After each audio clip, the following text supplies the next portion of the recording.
One of the things that we're constantly asked because we do have 9 dogs is what is it like to be a large dog owner in Japan? Being honest, it's not that different than, say, like the US dog ownership, but there are certain challenges that have presented themselves that we've had to overcome.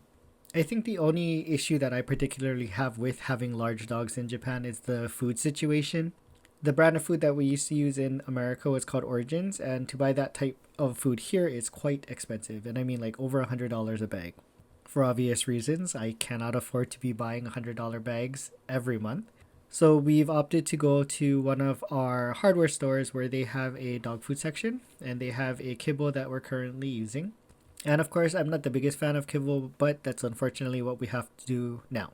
So my brother and I have been supplementing the kibble with fish and other raw products so that they have better supplements. And we've included things like moringa and turmeric powder, coconut oil, all of the things that kind of promote health benefits for the dogs. But I think as a large dog owner, that would be my biggest concern is the quality of food and accessibility. Another issue for large dogs is transportation. If you don't own your own car, then you may have to use a taxi, which may charge you more for having an animal.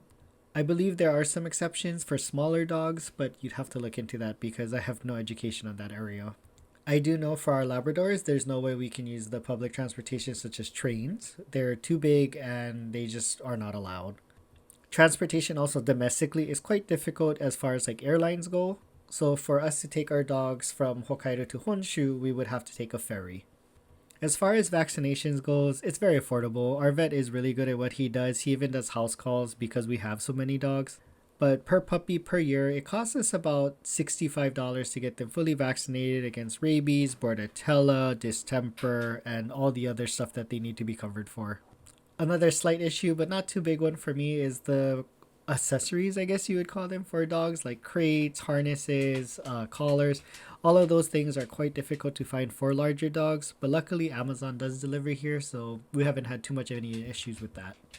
Kind of the last thing that I would like to point out to anybody who does have a large dog that is considering moving to Japan is before you move here, make sure the place that you're looking at allows dogs, and specifically allows large dogs. Because there are a lot of apartments and homes that will allow dogs, and I will say that in the advertisement, and they do mean that, but anytime you say your dog is larger than, say, like 50, 60 pounds, that's where they draw the line. So it's a very important aspect for you to keep in mind when moving to Japan. But for the most part, dog ownership in Japan, at least large dog ownership in Japan, is not that bad. It has its challenges, but it has its challenges everywhere. If you guys have any other questions regarding large dog ownership in Japan, please let me know in the comments and I'll be happy to answer your questions. Okay, bye!